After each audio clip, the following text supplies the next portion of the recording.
Hello everyone. আজি মই আপোনালোকৰ বাবে লৈ আহিছো কাষ্টাৰ্ড পুডিং।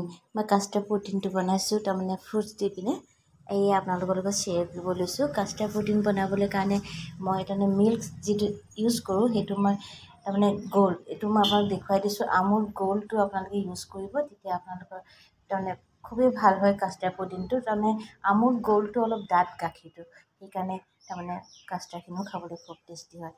এতিয়া মই এই কাপটোৱে আসলে কাপটো ডাঙৰ, মই সেইকাৰণে তাৰমানে আধা কাপ ইয়াত মই গাখীৰ দিলোঁ আৰু এতিয়া মই দিছোঁ ইয়াত এই চামুচখনে 1.5 চামুচ চেনি আৰু গাখীৰখিনি মই এতিয়া পাতি দিছোঁ গেছত। আচলতে চেনিখিনি গলিবলৈ দিছোঁ আৰু গাখীৰখিনিও অলপ গৰম হ'বলৈ দিছোঁ। আৰু আন চাইডে মই লৈছোঁ এতিয়া অলপ ফ্ৰুটছ কাটি লৈছোঁ। এতিয়া বেদনা অলপো দিছোঁ, আঙুৰ দিছোঁ, আপেল দিছোঁ আৰু আপোনালোকে বেলেগ কিবা ফ্ৰুটছ থাকিলেও আপোনালোকে দিব পাৰে। আৰু ইয়াত মই এতিয়া দিছোঁ কল, আৰু কলটো আপোনালোকে দিবও পাৰে আপোনালোকৰ ইচ্ছাৰ ওপৰত কথা, কিন্তু কল দিলে মই টেষ্টটো বেছি ভাল পাওঁ। আৰু বাকী কোনো ফ্ৰুটছ নাথাকিলে মই অকল কল দিয়ে কাষ্টাৰ্ড পুডিংটো বনাওঁ আৰু খাবলৈ কাৰণে বহুতেই টেষ্টি হয়।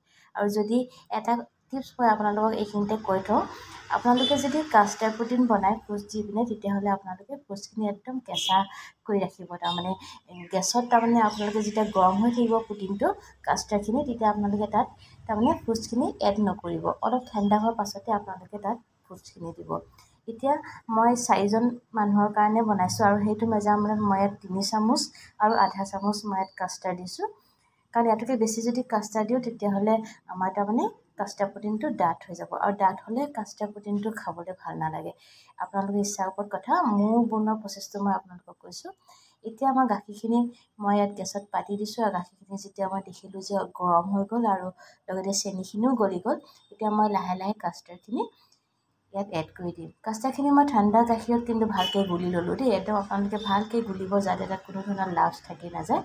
এতিয়া মই লাহে লাহে কাষ্টাৰ্ডখিনি ইয়াত এড কৰি দিছোঁ আৰু ভালকৈ চামুচে মিলাই আছোঁ, কাৰণ কাষ্টাৰ্ডখিনি বৰ সোনকালে তাৰমানে ডাঠ হৈ যায়, আপোনালোকে জানেই সেইটো কথা। এতিয়া তাৰমানে কাষ্টাৰ্ডখিনি খুব ভালকৈ মিলাই থাকিব লাগে, নহ'লে আমাৰ ডাঠ নিচিনা হৈ যাব। এয়া চাওক আপোনালোকে, কম সময়ৰ ভিতৰতে আমাৰ কাষ্টাৰ্ডখিনি ডাঠ হৈ গ'ল। আৰু এতিয়া মই ইয়াত এড কৰি দিম আমাৰ ফ্ৰুটছখিনি।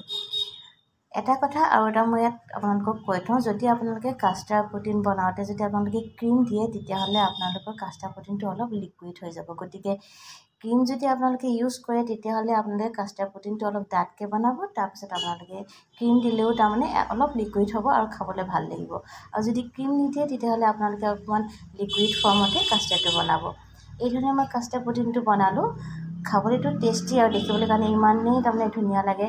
আৰু আপোনালোকে ইচ্ছা কৰিলে অলপ দেৰি ফ্ৰিজত থৈও দিব পাৰে, আৰু ফ্ৰিজত থৈ পিনে ঠাণ্ডাকৈ আপোনালোকে পৰিৱেশ কৰিব, খাবলৈ কাৰণে বহুতেই টেষ্টি হয়। আজি এটা সৰু ভিডিঅ' আপোনালোকৰ লগত শ্বেয়াৰ কৰিলোঁ।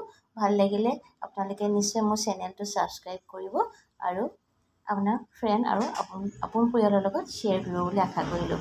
আজি মই আপোনালোকৰ মাজৰ পৰা বিদায় লৈছোঁ। নমস্কাৰ।